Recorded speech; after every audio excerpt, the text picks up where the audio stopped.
Boa noite. Boa noite. A reforma da Previdência cede à pressão dos servidores públicos. O texto final do relator deixa de fora as regras de transição do funcionalismo. Moro afirma que recibos de Lula sobre aluguel de apartamento não são falsos, mas alerta que só na sentença dirá se os documentos refletem a realidade dos fatos. A febre amarela já matou 98 pessoas no Brasil desde julho do ano passado. Até agora não há nenhuma infecção contraída em região urbana. Todas foram na mata. Um dia depois do assalto em condomínio de luxo no Mandaqui, muita tensão e um mistério. Um homem disfarçado levou R$40 mil de um apartamento e não há nenhuma pista. Na semana do Carnaval, o Rio de Janeiro faz operação de guerra contra o crime. Com o apoio de tropas do Exército, policiais prendem suspeitos em várias favelas. O Banco Central baixa os juros para o menor nível da história. Na 11ª queda seguida, a taxa caiu para 6,75%. O Jornal da Gazeta está no ar.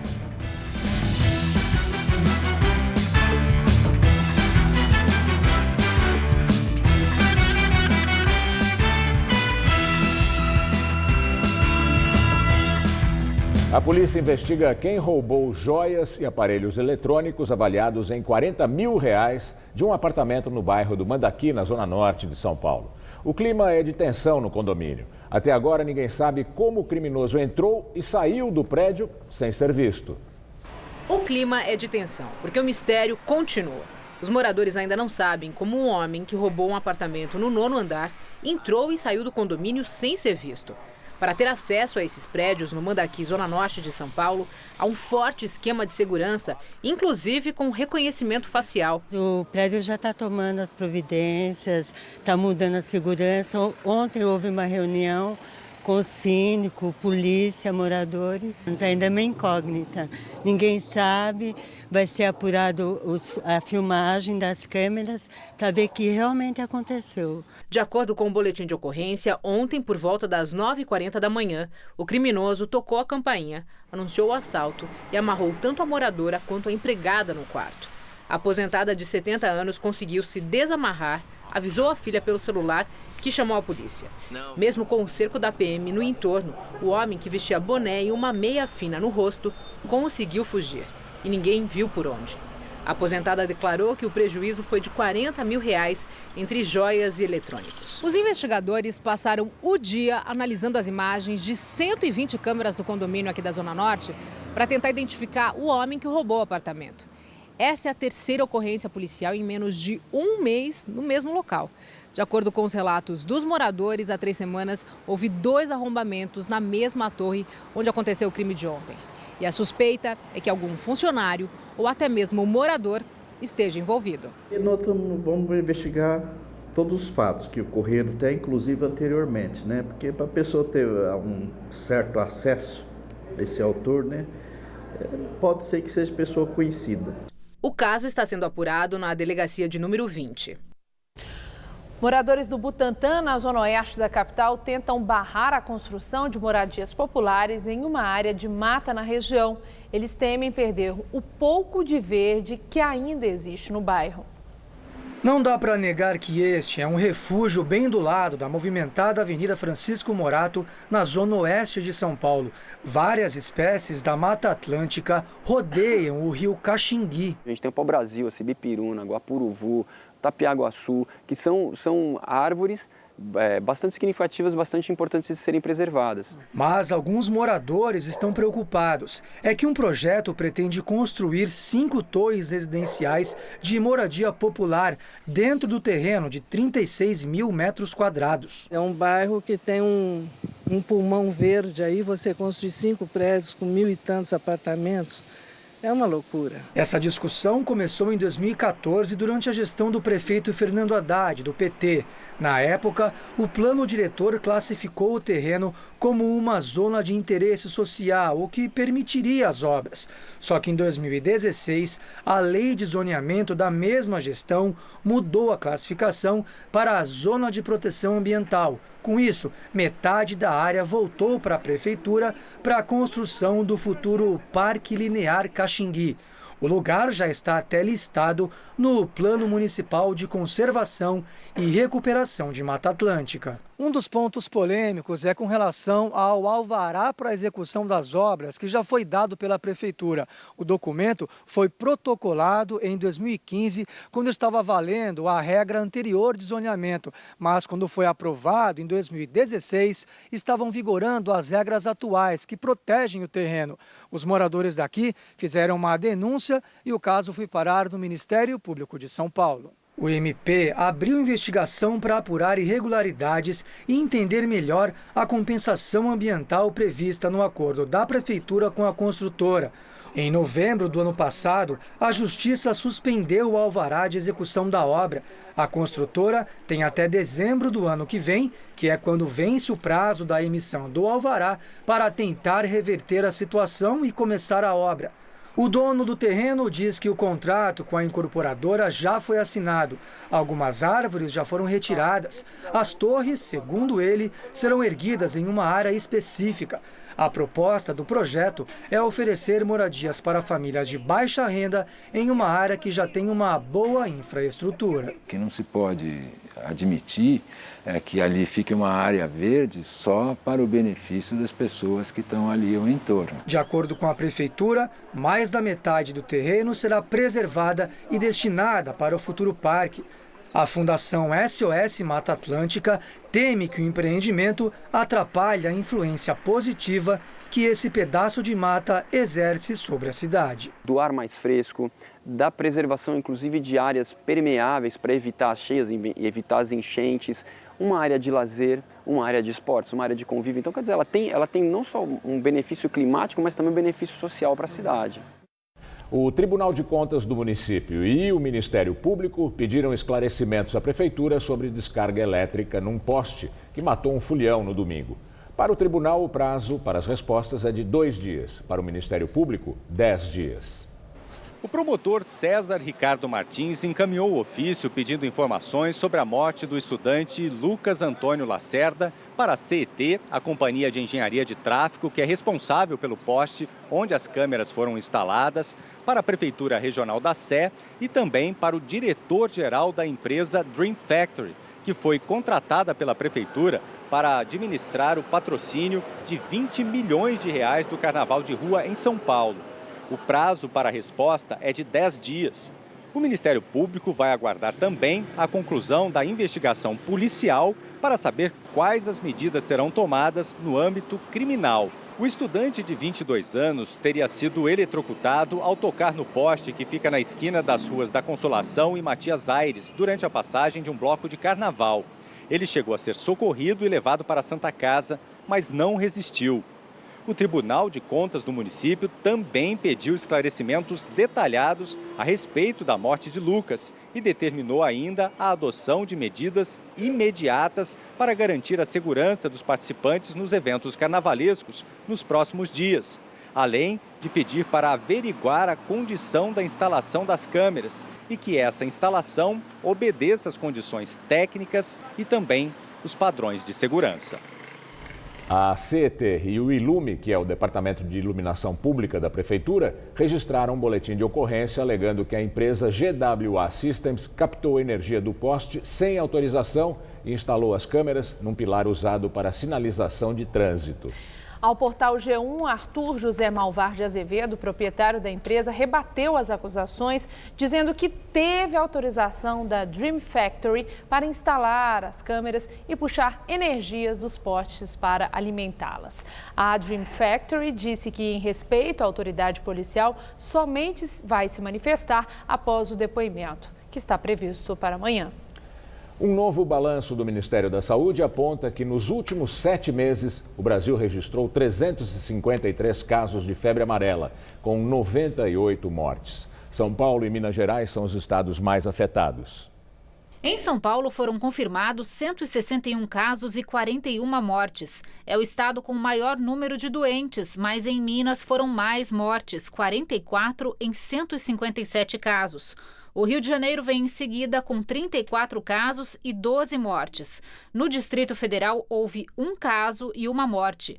O balanço engloba as notificações feitas pelos estados ao Ministério da Saúde no período entre 1º de julho de 2017 a 6 de fevereiro deste ano. O número de agora é menor do que foi registrado nos mesmos meses entre 2016 e 2017, 509 casos e 159 mortes. Os novos dados divulgados hoje podem ainda não representar a totalidade de casos de febre amarela no Brasil. Isso porque o Ministério da Saúde ainda não recebeu a confirmação de 423 casos suspeitos que ainda estão sob análise. Eles podem ser confirmados ou descartados dependendo dos resultados dos exames. Há casos sob investigação em 20 estados e no Distrito Federal. Só aqui em São Paulo, além das que foram confirmadas, há mais 204 pessoas que podem ter contraído a doença no período. O Ministério da Saúde também informou que até agora não há registro de febre amarela urbana no país. Todos os casos confirmados foram transmitidos exclusivamente por mosquitos em áreas de mata. Em São Bernardo do Campo, no ABC Paulista, um paciente está sob investigação após contrair a doença na cidade. Segundo o governo federal, quase 60 milhões de doses da vacina contra a febre amarela foram distribuídas para os estados do Sudeste e para a Bahia. Em decreto publicado hoje, o governador de São Paulo, Geraldo Alckmin, do PSDB, demitiu o tenente-coronel da reserva e ex-chefe do setor de licitações do Comando-Geral da PM, José Afonso Adriano Filho.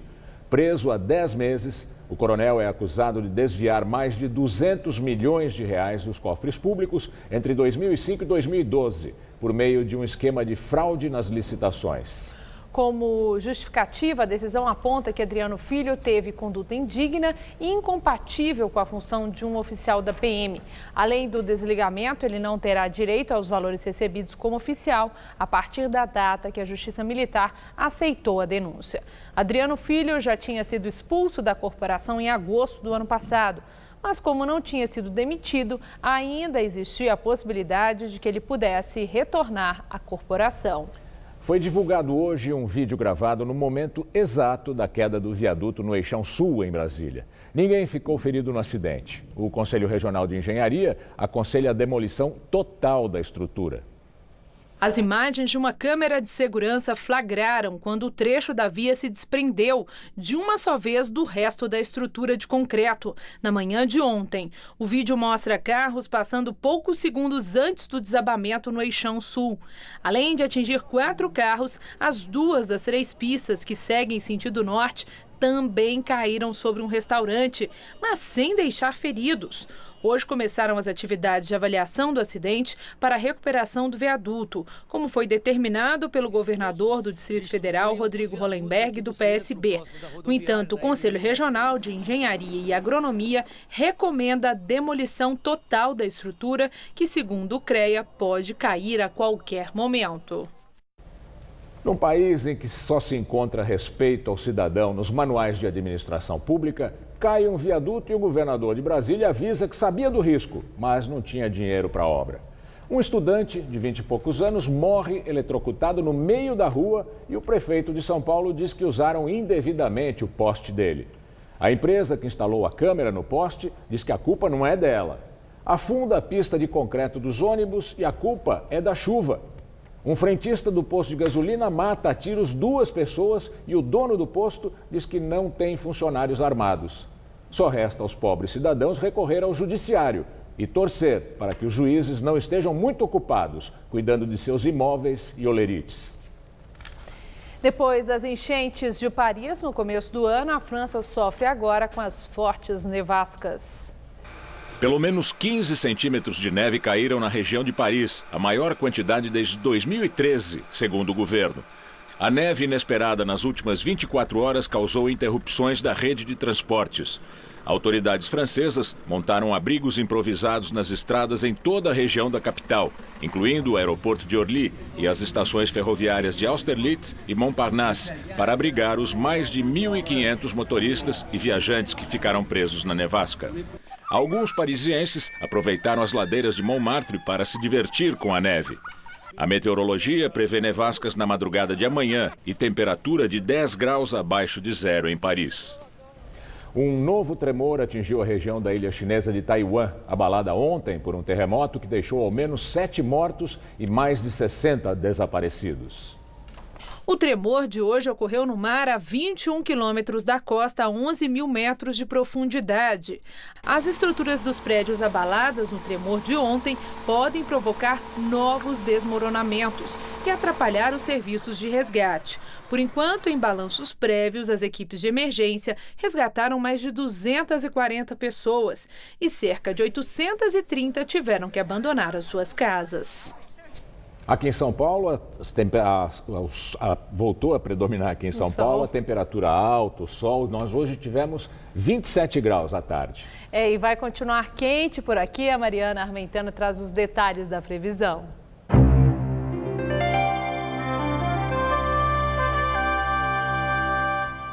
Boa parte do país vai ter uma quinta-feira de sol, calor e chuvas pontuais a partir da tarde. Como a gente vê no mapa, só no litoral sul da Bahia e entre o norte baiano até o sudeste do Amazonas, pegando toda a costa norte do Brasil, que deve chover a qualquer hora com até forte intensidade. E olha como vai fazer calor pelo país. Em Cuiabá, teremos máxima na casa dos 35 graus com chuvas pontuais no período da tarde. Assim como em BH, mas por lá as temperaturas ficam entre 19 e 29 graus. Já em Maceió, calor em torno dos 31 graus com chuvinha rápida pela manhã e muito sol à tarde. Na capital gaúcha, faz até 33 graus nessa quinta-feira, com tempo firme e ensolarado por lá. O sol brilha forte também aqui em São Paulo e o calor é generalizado. Só não há previsão de chuva para o centro-sul paulista. Nas demais áreas do estado, algumas nuvens se formam no decorrer do dia e provocam aquelas pancadas rápidas e isoladas à tarde. A máxima chega aos 33 graus em Araçatuba e em Presidente Prudente, aos 34 em Presidente Bernardes. No litoral faz até 29 graus em Santos e 31 em Caraguá, bem quente por lá. Para a capital, apesar das chuvas de finalzinho de tarde, vai fazer calor, inclusive no carnaval, viu? Teremos mínima de 18 nessa madrugada e máxima amanhã à tarde de 30 graus. Aí na sexta-feira esquenta mais, faz até 32 por aqui. E no sábado de carnaval, os termômetros ficam entre 22 e 30 graus, ainda com aquelas chuvas para refrescar o folião no finalzinho do dia. O juiz federal Sérgio Moro decidiu que os recibos entregues pelo ex-presidente Lula, que comprovam o aluguel do apartamento de São Bernardo do Campo, não são falsos. O imóvel é investigado em uma das ações da Operação Lava Jato em Curitiba, que tem o petista como réu por supostas propinas da Odebrecht. No despacho de hoje, Moro esclareceu que a falsidade material é objetiva, como uma assinatura falsificada. Normalmente, o falso material é provado através da prova técnica pericial. Já no falso ideológico, o documento é materialmente verdadeiro, mas o nele contido não corresponde à realidade. Apesar da decisão, Sérgio Moro disse que só vai avaliar se os comprovantes de aluguel do apartamento em São Bernardo do Campo, no ABC Paulista, são ideologicamente falsos na sentença da ação penal. Não há data para que isso ocorra. Segundo o Ministério Público Federal, o imóvel seria repassado a Lula como propina em troca de contratos com a Petrobras. Outras 7 pessoas também são réis neste processo. Os advogados do ex-presidente negam a acusação e afirmam que o imóvel é alugado. Para sustentar a tese, a defesa apresentou 31 recibos de pagamentos de aluguéis. Glaucus da Costa Marques, dono do apartamento, afirmou que, apesar do contrato de locação ser de 2011, passou a receber os pagamentos apenas em 2015. Ele também disse que assinou os recibos, todos de uma única vez. De acordo com a denúncia apresentada pela Força Tarefa da Lava Jato, Costa Marques comprou o imóvel com o dinheiro da Odebrecht. A quantia teria sido repassada ao empresário para disfarçar o real proprietário do imóvel, que, segundo os procuradores, é o ex-presidente Lula. Aqui em São Paulo, o Ministério Público Federal ampliou a força-tarefa da Lava Jato. Nesta segunda fase do trabalho, o grupo, que antes era composto por 3 procuradores, passa a ter 11 integrantes. Eles serão responsáveis pelas investigações, tanto na capital quanto no interior paulista. A Subprocuradoria-Geral da República destaca que a incorporação de novos integrantes à Força-Tarefa não vai implicar no aumento dos gastos. A Força-Tarefa é dedicada principalmente à apuração de fatos relatados por executivos e ex-executivos da Odebrecht no âmbito do acordo de colaboração premiada firmado com a Procuradoria-Geral da República em 2016. Inicialmente, os trabalhos serão coordenados por Tiago Lacerda Nobre, que é procurador-chefe da Procuradoria da República em São Paulo. Haverá rodízio nessa função. Em nota, a defesa do ex-presidente Lula diz que a decisão de Moro só confirma o que sempre foi afirmado, que os recibos foram emitidos e assinados pelo proprietário do imóvel alugado à dona Marisa, o senhor Glaucus da Costa Marques. A defesa acrescenta que as declarações de Costa Marques se somam a outros elementos que comprovam que Lula não praticou qualquer ato para beneficiar empreiteiras no período em que foi presidente da República e tampouco recebeu imóveis comprados com valores provenientes de contratos firmados. E agora o comentário de Josias de Souza, direto de Brasília. Ninguém disse ainda, talvez por pena, mas a entrada de Sepúlveda Pertence, ex-ministro do Supremo Tribunal Federal, na equipe de defensores de Lula, sinaliza desespero e arrependimento. A providência revela desespero porque o novo defensor entra em campo no instante em que Lula perde de goleada nos tribunais. Indica arrependimento porque, comparado ao estilo pitbull dos atuais defensores de Lula, Sepúlveda Pertence exibe a ferocidade de um poodle. Houve claramente uma intervenção na equipe de defensores do condenado petista. Até aqui, os advogados de Lula estavam acorrentados a duas linhas de ação. Numa, apresentavam o réu como vítima de perseguição política. Noutra, desqualificavam Sérgio Moro. Liderada por Cristiano Zanin, a defesa transformou Lula num réu indefeso. Para qualquer acusação, o lero-lero dos advogados era sempre o mesmo: perseguição política. É grande o desafio de Sepúlveda Pertence. Sem passar uma borracha na retórica da perseguição política, ele terá de acomodar sobre os processos meio quilo de argumentos técnicos. Suas duas prioridades são livrar Lula da cadeia e salvar sua candidatura presidencial. Bons advogados conhecem a jurisprudência. No Brasil, advogados extraordinários conhecem também os juízes. O novo defensor de Lula é amigo da nata dos tribunais superiores de Brasília. Mas a essa altura, devolver a Lula aquela aparência imaculada de alma mais honesta desse país tornou-se uma missão impossível. Boa noite. Lembramos que a TV Gazeta já é vista em Brasília e no Rio de Janeiro pela NET, nos canais 187 e 687. Daqui a pouco, Maria Lídia Flandoli entrevista Flávio Rocha, presidente das lojas Riachuelo, sobre as eleições. O governo cede na reforma da Previdência a fim de conseguir os votos para a aprovação das mudanças. O presidente da Câmara, Rodrigo Maia do DEM, disse que o limite para votar a matéria é a penúltima semana de fevereiro. Com a mudança apresentada hoje, o governo pretende conquistar votos da chamada bancada da bala. Na nova versão, viúvas e viúvos de policiais mortos em ação vão ter direito à pensão integral. Não inclui os PMs, porque a aposentadoria dos militares e Forças Armadas permanece fora da proposta de reforma.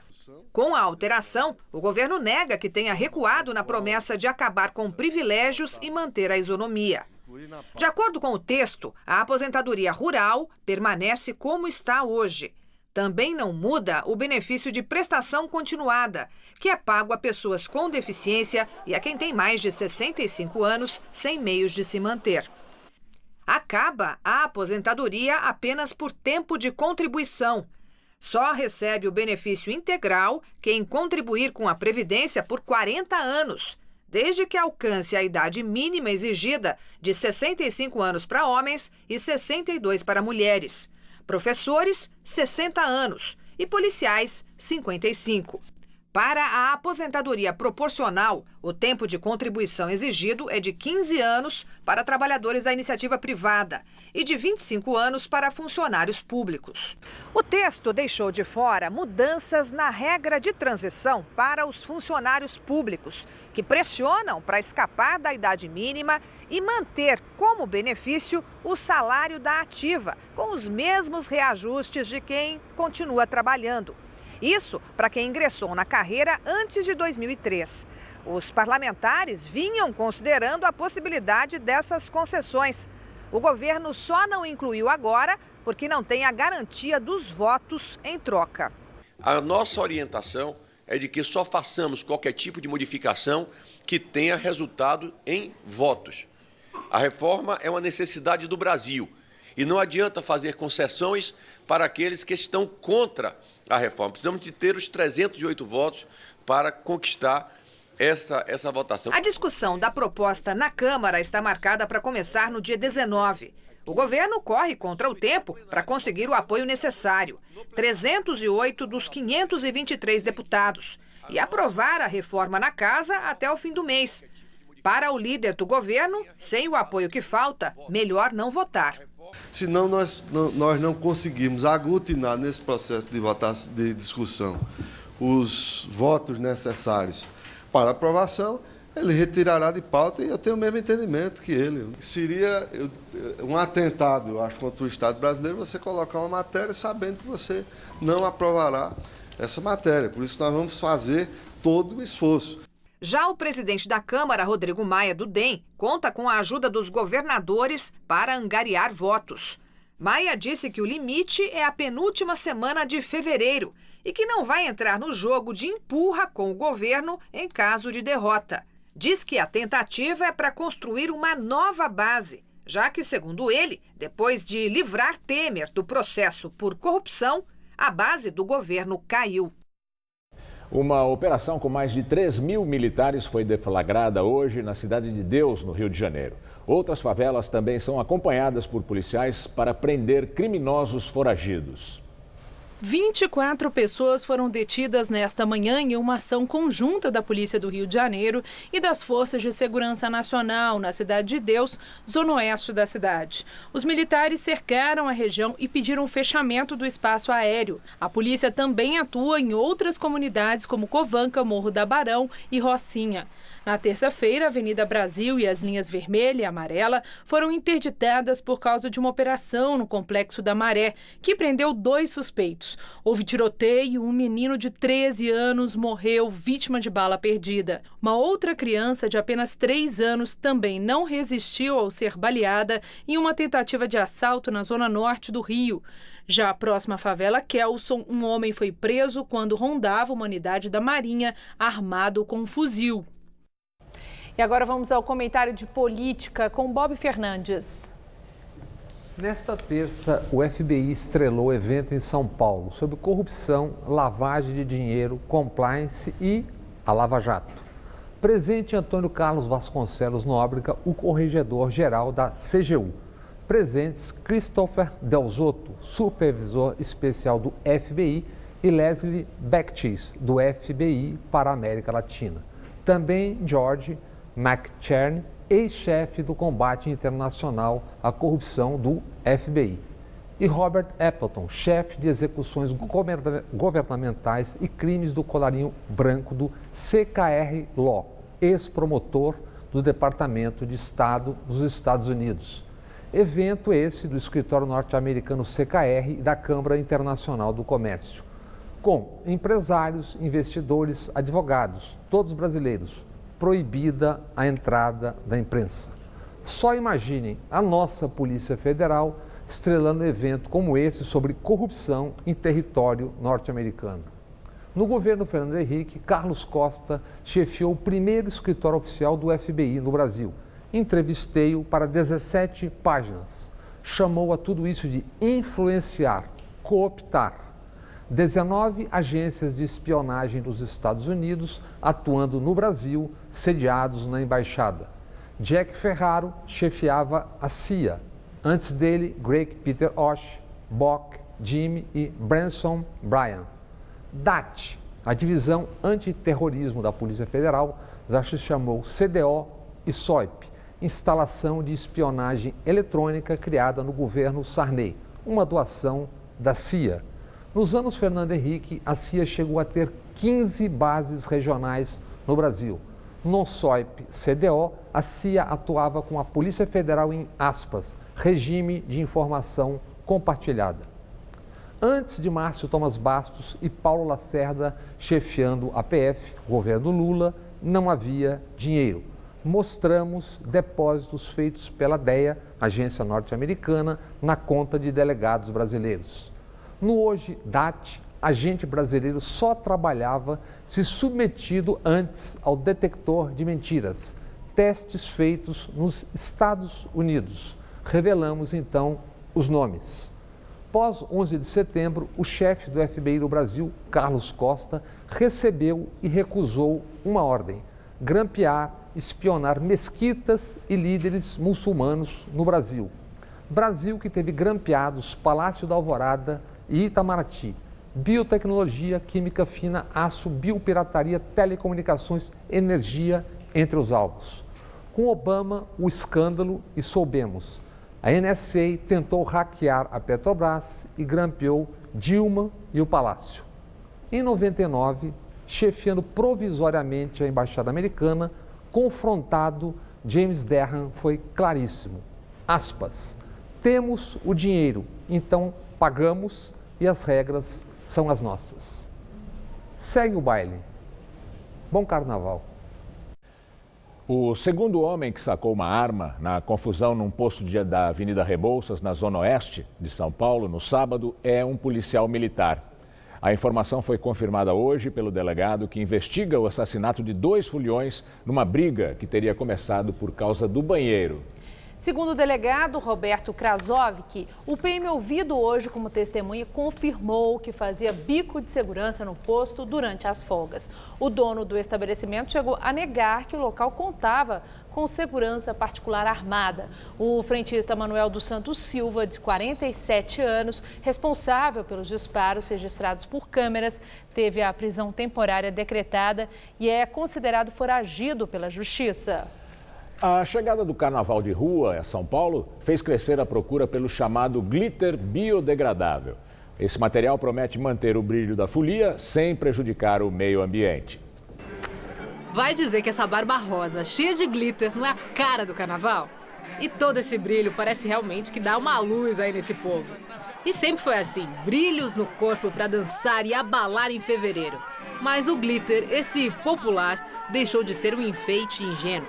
Virou alvo de polêmica. E por quê? Porque esse pozinho, feito de plástico super pequeno, impacta na natureza. Basicamente, depois de ir para o esgoto e cair no mar, os bichos acham que é comida. Só que não é. O animal tem a possibilidade de morrer, mas sem a possibilidade de ficar debilitado. E com isso, ele acaba gerando menos descendentes, por exemplo. Quando ele morre, se morre em grande quantidade, há um efeito na cadeia alimentar. Já foi verificado recentemente a possibilidade dos microplásticos serem passados ao longo da cadeia alimentar, de forma que, hipoteticamente, eles poderiam chegar no alimento que o ser humano consome. Por exemplo, ostras, mexilhões. E aí você pergunta, em pleno carnaval, tem gente preocupada com o oceano? Opa, tem muita gente que está atrás agora desse glitter alternativo, que é biodegradável, não impacta na natureza. E aí o mercado já percebeu que ele tem bastante brilho. O glitter biodegradável tem origem vegetal. A maioria é à base de algas, água, minerais e pigmentos naturais. Nos últimos tempos, surgiram várias marcas com essa alternativa. Uma delas é a dessa empresária. Só na última semana foram comercializados mais de 200 potinhos. Eu não esperava, né, tamanha procura. Tem gente que acha que é exagero, mas felizmente tem muita gente que se preocupa de verdade, né? Dá para brilhar sem prejudicar o meio ambiente, tranquilamente. Pelo custo mais alto da matéria-prima, os glitters veganos acabam sendo um pouco mais caros também. Um potinho assim sai por R$10.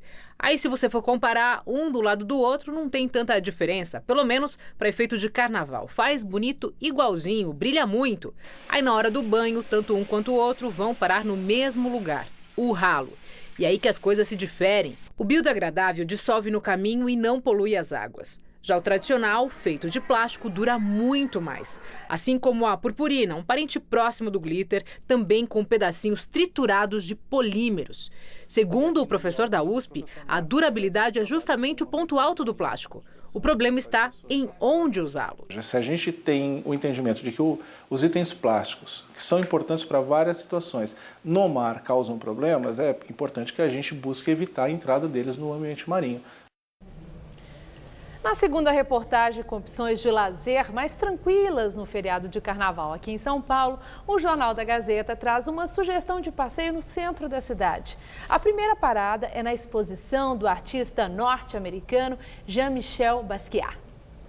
Só o prédio do Centro Cultural Banco do Brasil, na Rua Álvares Penteado, já vale o passeio. Mas tem mais. Lá dentro, uma das exposições mais badaladas dos últimos tempos. Pela primeira vez no Brasil, Jean-Michel Basquiat.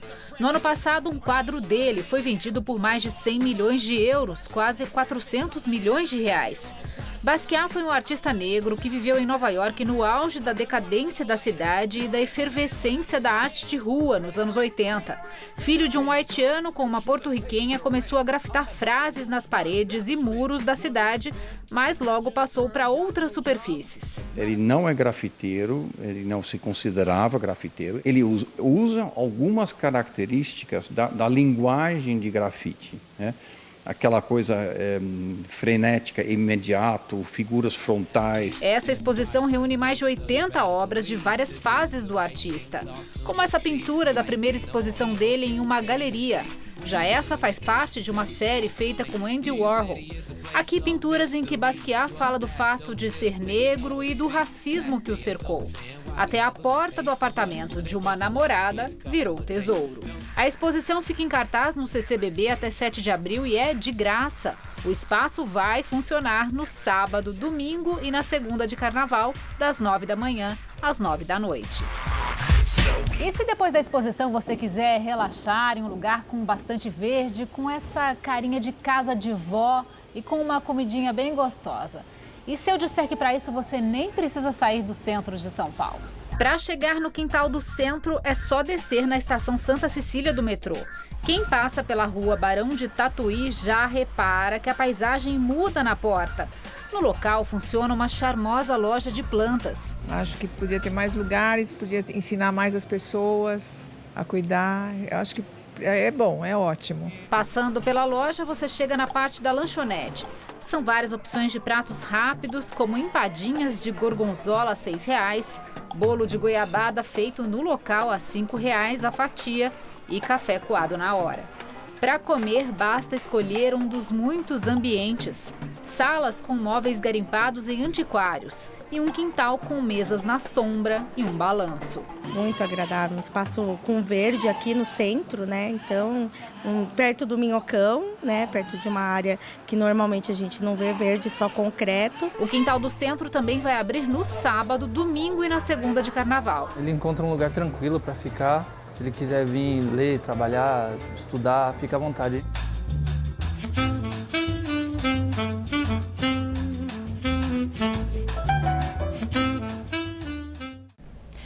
Na primeira reunião do ano do Comitê de Política Monetária do Banco Central, a taxa básica de juros caiu de 7% para 6,75% ao ano. Com isso, a Selic seguiu a expectativa do mercado e chegou ao patamar mais baixo desde 1999. Foi o 11º corte consecutivo na taxa de juros. Vamos ao comentário de economia com Vinícius Torres Freire. Essa balançada feia nos mercados financeiros do mundo e do Brasil vai criar problema por aqui? Pelo jeito, por agora não. Mesmo o Banco Central do Brasil não ligou quase nada para a queda das bolsas e para a alta dos juros lá fora. Como a gente acabou de ver, a direção do Banco Central baixou mais um tiquinho os juros básicos da economia. Prova de que não vê risco nos próximos meses. Essa taxa básica é a taxa de juros do atacadão da economia, para quem empresta dinheiro a curto prazo para o governo ou a taxa que influencia os negócios entre bancos. E que taxa que, por tabela, acaba a influenciar os juros que os bancos nos cobram. No comunicado em que explicou sua decisão, o Banco Central apenas mencionou de passagem o tumulto financeiro desses dias. No entanto, Esse tumulto é um sintoma. Do quê? De que as coisas podem mudar nos Estados Unidos. Como a economia deles está aquecida, há quem ache que vai, enfim, haver alguma inflação por lá. Se tem inflação, os juros sobem. Se os juros sobem lá, um pouco de dinheiro sai do Brasil. O dólar fica mais caro aqui e os juros podem subir um pouquinho também. Como a economia americana vive com juros zero faz uma década, desde 2008, é possível que a mudança para juros maiores provoque acidentes ou mesmo crises financeiras. Ninguém sabe direito muito bem.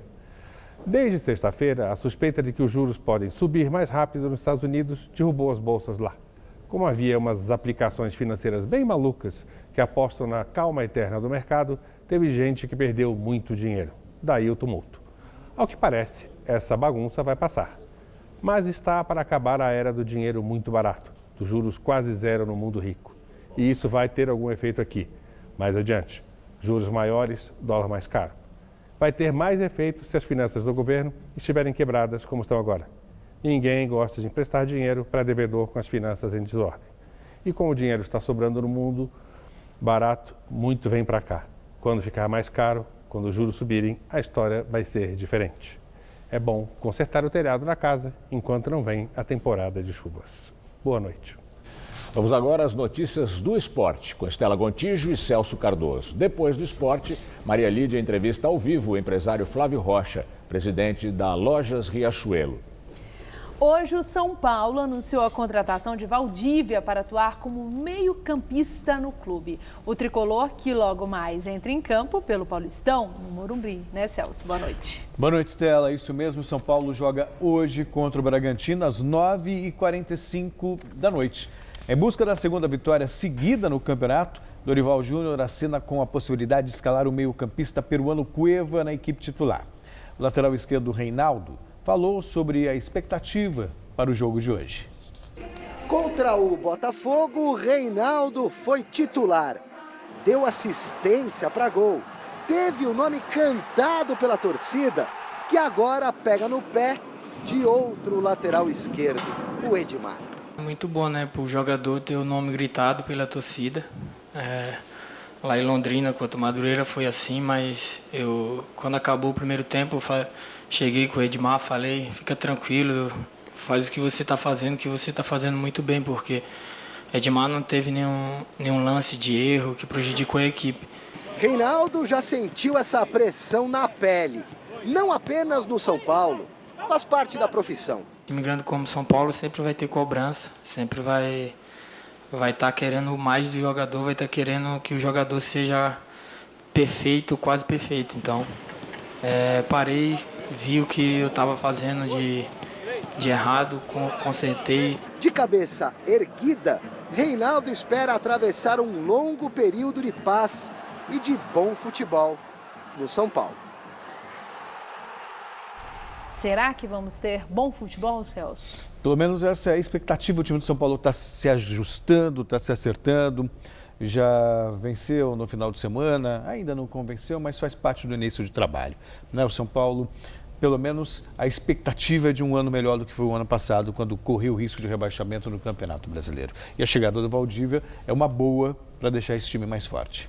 Tá certo. E os preparativos para o início dos Jogos Olímpicos de Inverno da Coreia do Sul chamam a atenção do mundo todo. Tem uma razão, né? Coreia do Sul e Coreia do Norte, tecnicamente em guerra, estão unidas pelo esporte. Os dois países prometem uma Olimpíada histórica com a participação conjunta nos Jogos. Faltando 2 dias para a cerimônia de abertura dos Jogos Olímpicos de Inverno da Coreia do Sul, o presidente do Comitê Olímpico Internacional, Thomas Bach, revelou bastante empolgação com a realização do evento, que promete unir o país anfitrião com a Coreia do Norte. Ver um país historicamente dividido competir junto diante da mesma bandeira realmente é um momento muito especial e emocionante. As duas Coreias ainda estão tecnicamente em guerra, uma vez que as batalhas da década de 50 terminaram com um armistício e não um tratado de paz. No entanto, as nações decidiram marchar juntas na cerimônia de abertura e formar uma equipe conjunta feminina de hóquei no gelo. Devidamente prontas estão as cheerleaders da Coreia do Norte, que desembarcaram hoje no país vizinho. Elas foram recebidas pela equipe de torcedoras do país local com bastante harmonia. Formada por 229 jovens, a equipe norte-coreana é tida como um orgulho do país. Quem também vai visitar a Coreia do Sul durante os Jogos será a irmã do ditador Kim Jong-un. Ela tem 30 anos e é vice-diretora do Departamento de Propaganda e Agitação do Partido Único, dinastia que comanda a Coreia do Norte. Kim Yo-jong será a primeira pessoa desta família que visita o país vizinho desde que a guerra foi deflagrada. Uma boa notícia. Sem dúvida. Obrigada, Celso. Boa noite, até amanhã. Com você, Gamberini. Daqui a pouco, Maria Lídia Flandoli entrevista Flávio Rocha, presidente da Riachuelo, sobre as eleições deste ano. Até já. A movimentação por uma nova política é o tema da entrevista do dia com Maria Lídia Flandoli. Entrevisto Flávio Rocha, que foi deputado federal por 2 legislaturas, membro da Assembleia Nacional Constituinte e candidato à presidência da República pelo Partido Liberal em 1994. Flávio Rocha é presidente das lojas Riachuelo, que integra o Grupo Guararapes, onde é acionista. E eu tenho um lembrete. A TV Gazeta agora está na NET de Brasília e do Rio, nos canais 187 e 687. Obrigada, Flávio Rocha, por estar conosco num momento de muita incerteza no cenário político, ano eleitoral. E nos bastidores da política, o teu nome aparece muito como um possível candidato à presidência da República. Flávio Rocha poderá ser candidato à presidência? Não, Maria Lídia, isso deve se dever ao fato de nós, instigados aí pela angústia do momento, o quadro nebuloso, né? Quem disser que sabe que pode acontecer só pode estar profundamente mal informado. Nós estamos, à medida que o tempo avança, o quadro vai ficando mais nebuloso. Essa é uma eleição absolutamente decisiva e um grupo estimulado pela mesma angústia resolveu montar este movimento que tem tido realmente uma repercussão surpreendente até para nós. Já está em 18 estados, em pouco mais de 12 dias são 140 mil associados e com o diagnóstico que une a todos nós é que nós precisamos ter efetivamente uma candidatura que, no nosso ver, está sendo demandada por grande parte do eleitorado, que seja um contraponto ao que existiu aí até agora. Um cenário estatizante e de questionamento dos valores mais fundamentais que o povo está cobrando. Existe mesmo uma cobrança, existe muito desalento, tudo isso sendo detectado por analistas políticos. E nas especulações aparecem, enfim, todas as andanças e os discursos. E em relação ao seu nome, tem sido destacado também o seu encontro com Jair Bolsonaro e a possibilidade de vocês fazerem uma dobradinha.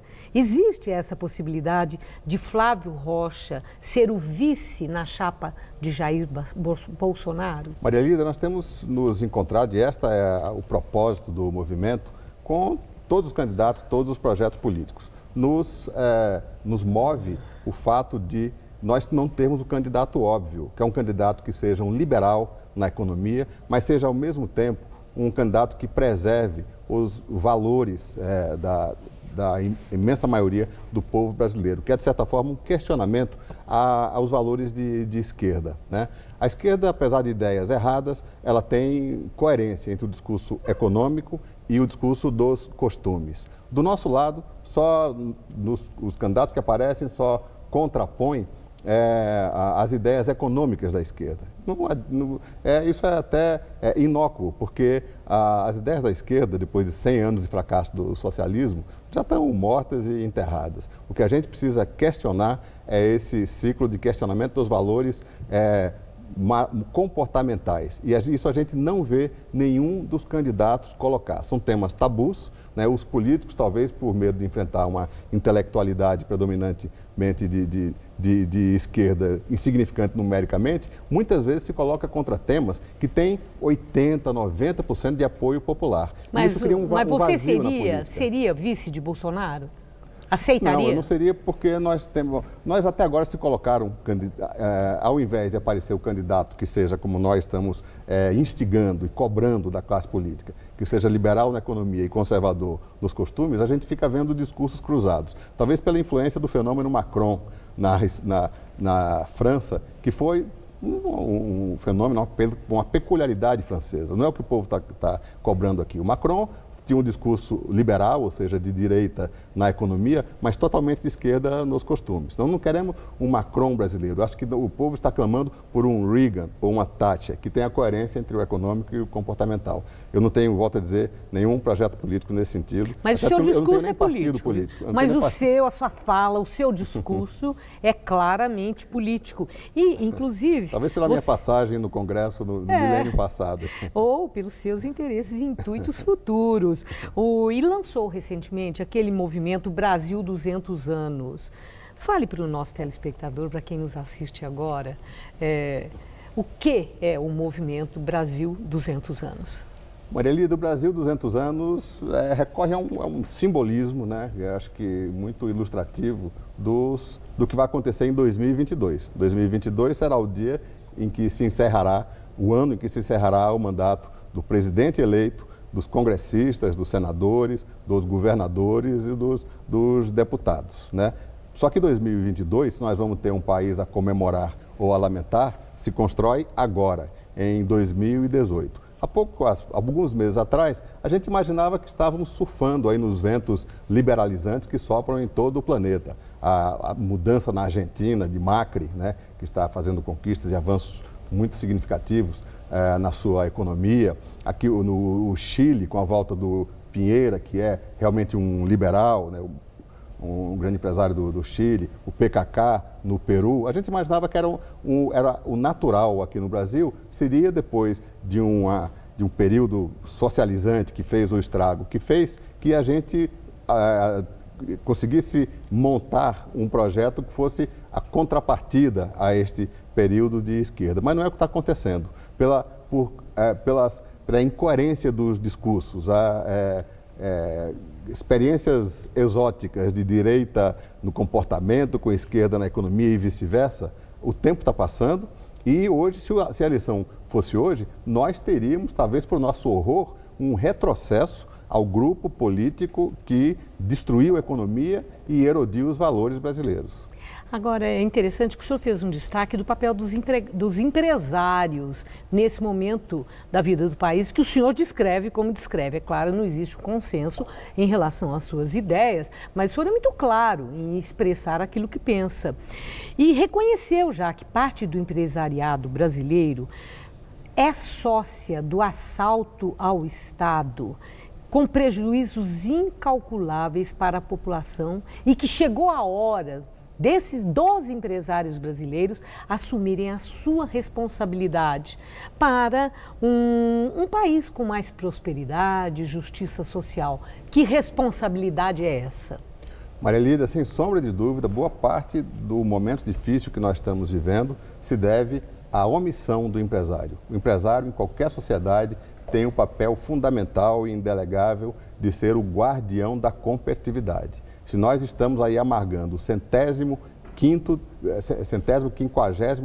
lugar no ranking de competitividade, chegamos ao fundo do poço, entre os 20 países mais hostis ao investimento, é por culpa da omissão do empresário, pela sua timidez,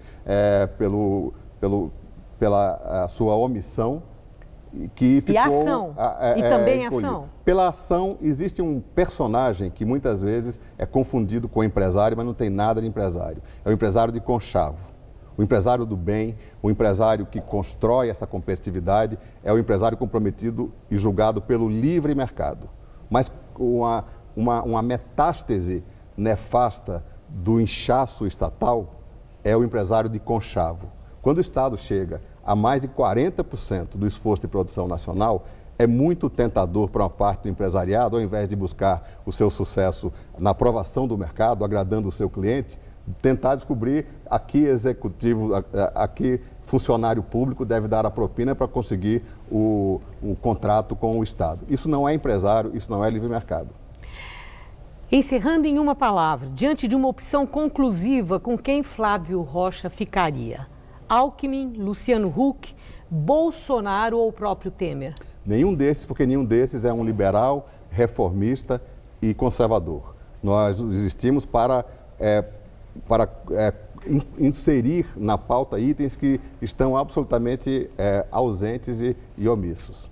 E eu agradeço muito. Muito obrigada por sua entrevista. Muito obrigado. E o Jornal da Gazeta termina aqui. Boa noite. Boa noite.